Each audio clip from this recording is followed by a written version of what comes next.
ಹೊಸೂರು ಇದು ಕಾಮರಾಜ್ ಅವರ ಕಾಲದಲ್ಲಿ ತಮಿಳುನಾಡಿನಲ್ಲಿ ಉಳಿತು. ಕಾಮರಾಜ್ ಅವರು ಒಬ್ಬ ದೊಡ್ಡ ರಾಜಕಾರಣಿ, ಶ್ರೇಷ್ಠ ರಾಜಕಾರಣಿ, ಅದ್ಭುತವಾದ ರಾಜಕಾರಣಿ. ಅಲ್ಲಿ ಕಾಮರಾಜ್ ಅವರು, ಇಲ್ಲಿ ನಿಜಲಿಂಗಪ್ಪನವರು, ಸಂಜೀವ್ ರೆಡ್ಡಿ ಎಲ್ಲ ಭಾರಿ ಎತ್ತರವಾದಂಥ ವ್ಯಕ್ತಿಗಳು. ಆವಾಗ ಹೊಸೂರು ಮತ್ತು ನಮ್ಮ ಊಟಿ ಇವೆರಡೂ ಕರ್ನಾಟಕ ಸೇರಬೇಕಾಗಿತ್ತು. ಆ ಕಾಲದಲ್ಲಿ ಅಲ್ಲೇ ಉಳಿತು.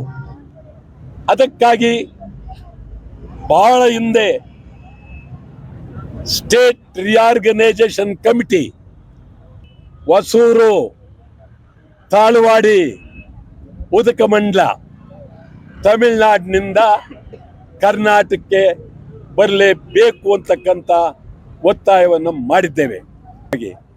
ನಮ್ಮಲ್ಲಿ ಅಂತಾರಾಷ್ಟ್ರೀಯ ವಿಮಾನ ನಿಲ್ದಾಣ, ಕೆಂಪೇಗೌಡ ಅಂತಾರಾಷ್ಟ್ರೀಯ ವಿಮಾನ ನಿಲ್ದಾಣ ಅದ್ಭುತವಾಗಿ ಇಡೀ ಪ್ರಪಂಚದಲ್ಲೇ ಅದ್ಭುತವಾದ್ದು ಅಂತ ಹೇಳಿದ್ದಾರೆ. ನಾವು ಈ ಸಂದರ್ಭದಲ್ಲಿ ಹೊಸೂರಿನಲ್ಲಿ ನೀವು ಮತ್ತೊಂದು ವಿಮಾನ ನಿಲ್ದಾಣ ಅಂತಾರಾಷ್ಟ್ರೀಯ ಮಾಡ್ತೀವಿ ಅಂತಂದರೆ ಸರಿಯಲ್ಲ.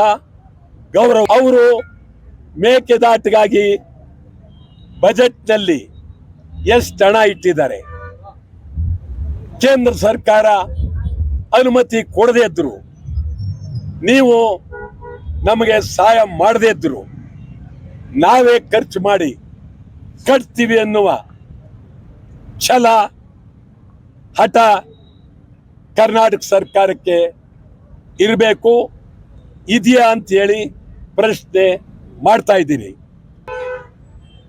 ನಾವು ಬೇಕಾಗಿಲ್ಲ ಅಂತ ನಮ್ಮದು ತೀರ್ಮಾನ. ಮೆಟ್ರೋ ಯಾಕೆ ಬೇಕು ಅನ್ನೋದು, ಯಾವಾಗ ಮೆಟ್ರೋ ನಾವು ಮುಂದುವರಿಸ್ತೀವಿ ಅಂತಂದರೆ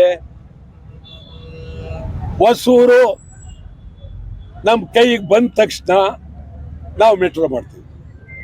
ಹೊಸೂರು ಬರೋವರೆಗೂ ನಮ್ಮ ಮೆಟ್ರೋ ಹಿಂದೆ ಇರುತ್ತೆ. ಹೊಸೂರಿಗಾಗಿ ಹೋರಾಟ ಮಾಡ್ತೀವಿ. ಹೊಸೂರು ಸೇರಲೇಬೇಕು.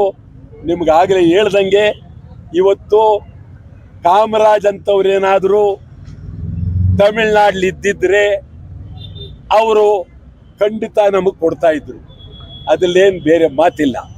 ಆದರೆ ಕಾಮರಾಜ್ ಅಂತ ದೊಡ್ಡ ಆ ಮಟ್ಟಕ್ಕಿದ್ದಂಥ ವ್ಯಕ್ತಿಗಳು ಈಗ ಯಾರೂ ಇಲ್ಲ. ಆ ಪರಿಸ್ಥಿತಿಯಲ್ಲಿ ನಡೀತಾ ಇದೆ. ನಾವಂತೂ ಅಲ್ಲಿವರೆಗೆ ಕೊಡೋದಿಲ್ಲ. ಈಗಲೇ ಇಷ್ಟು ಬಂದೆ, ಇಷ್ಟು ಅವಂತರಾಗಿದೆ. ಹೊಸೂರಿನವರೆಗೂ ನಾವು ಕೊಟ್ಟರೆ ಅದು ಕರ್ನಾಟಕಕ್ಕೆ ಅನ್ಯಾಯ ಹೊರತು ಬೇರೆ ಇಲ್ಲ ಅನ್ನೋ ಮಾತನ್ನು ಸ್ಪಷ್ಟವಾಗಿ ಹೇಳ್ತೀವಿ.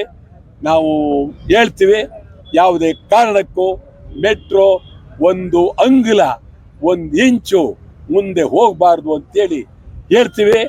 ಅವ್ರು ಹೊರಟ್ರೆ ಮೆಟ್ರೋ ವಿರುದ್ಧ ತೀವ್ರವಾದ ಹೋರಾಟವನ್ನು ಮಾಡ್ತೀವಿ.